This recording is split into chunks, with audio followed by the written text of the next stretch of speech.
Egghead, c'est l'arc actuel de One Piece, mais surtout le premier arc de la fin de One Piece. Oui, la saga finale, elle est bien là les Nakama, et Oda il lâche des infos par-dessus des infos, il révèle des visages, mais aussi des éléments importants. L'histoire, elle avance, même plus, elle galope, tellement qu'il y a bien trop d'infos. Et on vous défie de faire la liste de l'ensemble des infos les plus importantes de cet arc depuis le début. Impossible? Eh bien vous inquiétez pas, car voici la vidéo résumée avec toutes les infos de l'arc Egghead. Et ça va être super bien, juste avant la reprise d'Oda. Et bienvenue sur React Télé Nakama. Et oui, ça va être la reprise d'Oda la semaine prochaine. Et on vous avoue, on est hyper pressé, ça faisait un moment, 4 semaines.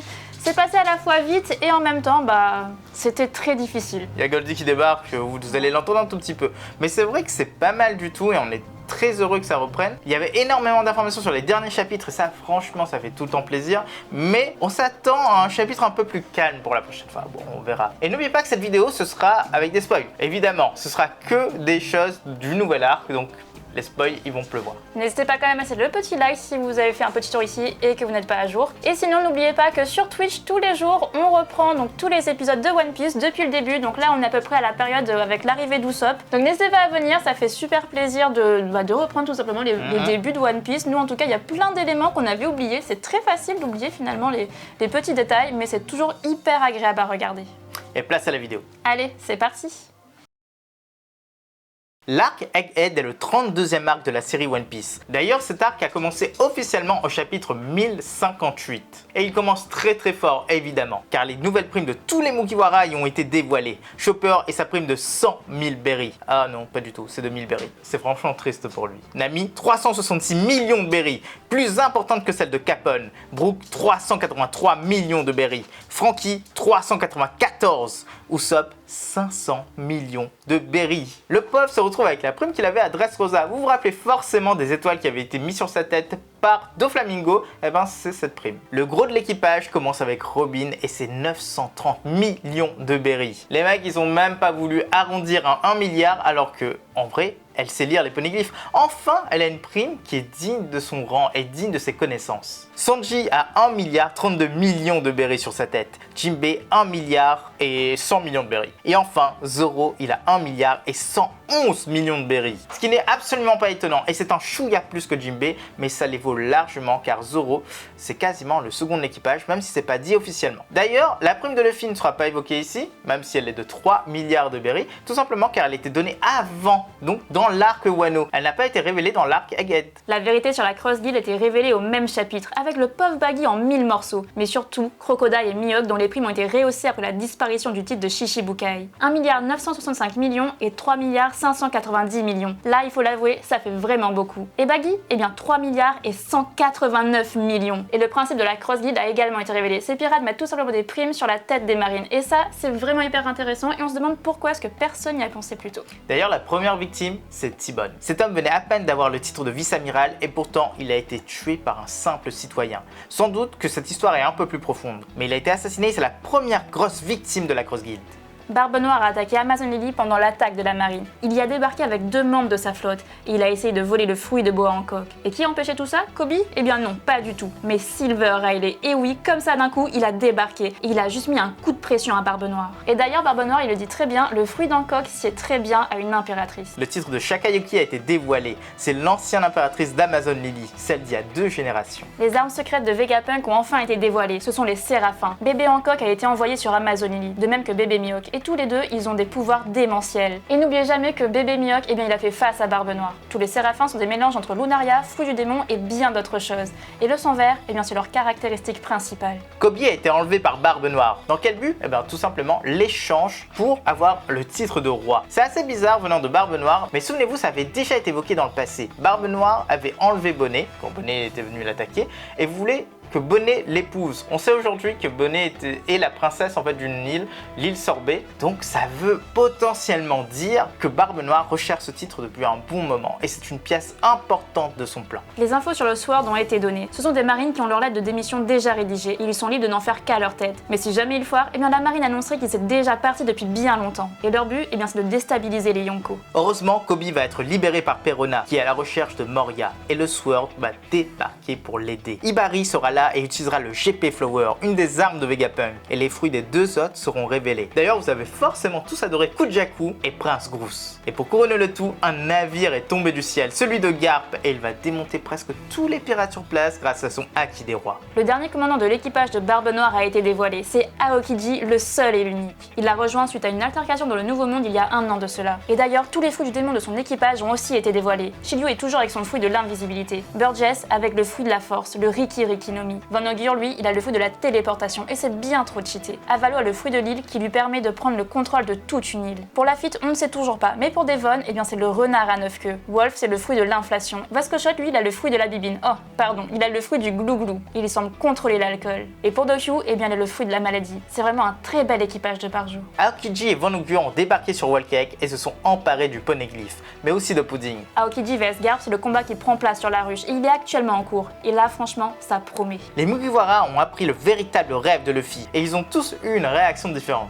L'homme à la brûlure a été évoqué. Il semblerait que ce soit la dernière personne qui est le dernier poneglyphe. Et de ce qu'on sait, c'est un homme qui est tout le temps en vadrouille sur un bateau noir qui est complètement entouré de tourbillons. Donc ça doit être un fruit du démon, et surtout il travaille sans doute pour le gouvernement, ce qui est assez intelligent et en même temps non. Ça veut dire que cet homme cache le poneglyphe pour le gouvernement, alors qu'ils auraient juste pu en fait l'enterrer, le mettre à Marie-Joise ou quelque part où personne ne pouvait le trouver. Mais ils l'ont pas fait. Ça rajoute un personnage intéressant pour la fin quand même. Suite à la rêverie, de nombreuses révoltes ont éclaté, dont celle du royaume de Luluzia, le fameux royaume qui a été détruit juste après sur les ordres d'Im-sama, mais surtout grâce à une des armes de Vegapunk, la Mother Flame. D'ailleurs, Sabo il y était, mais il était déjà en mer avec les volontaires pour l'armée des révolutionnaires. Dans le Nouveau Monde, Kid est parti en direction d'Elbaf et il a atteint l'île avec un objectif, trouver un certain homme à la brûlure. Mais il est tombé sur un autre de ses objectifs, Shanks le roux. Shanks sera sur place pour y déposer deux vieilles connaissances, Dory et Broggy, qui ont soi-disant fini leur duel. Et pourtant, eh bien personne n'est mort. Toute la flotte de Shanks débarquera également sur place, et on apprendra le plus grand secret de celle-ci. Ils sont tous nuls, ils ont tous besoin de la protection de Shanks. C'est la version de Shanks de l'équipage, de la flotte en tout cas, et ça c'est très intéressant, protéger les opprimés. Kid va essayer de détruire cette flotte, mais Shanks le verra avec son Haki de l'observation et utilisera l'attaque de Roger sur son adversaire. Il va briser Kid, son attaque ultime, Killer et pas mal de membres de son équipage en même temps. Tous les survivants vont supplier le Yonko, qui demandera à Dory et Broggy d'en finir avec eux. Le bateau sera détruit, et oui, ce sera la fin de cet équipage. De l'autre côté de Wano, une autre bataille aura lieu. L'eau se retrouvera face à Barbe Noire qui sera là pour tout lui prendre. Et le plus étonnant, eh bien, c'est que tout l'équipage de l'eau va se montrer un peu plus utile. Ils nagent comme des hommes poissons. Jean-Bart est même ultra résistant. Mais par contre, ça n'empêchera pas tout le monde de tomber. Surtout l'eau qui se retrouvera au bord de la mort. Heureusement pour lui, Beppo a reçu un médicament de la part de Chopper et ça va lui permettre de prendre sa forme Sulong en pleine journée. Et grâce à ça, il va repousser l'équipage du Yonko avant de sauver son capitaine.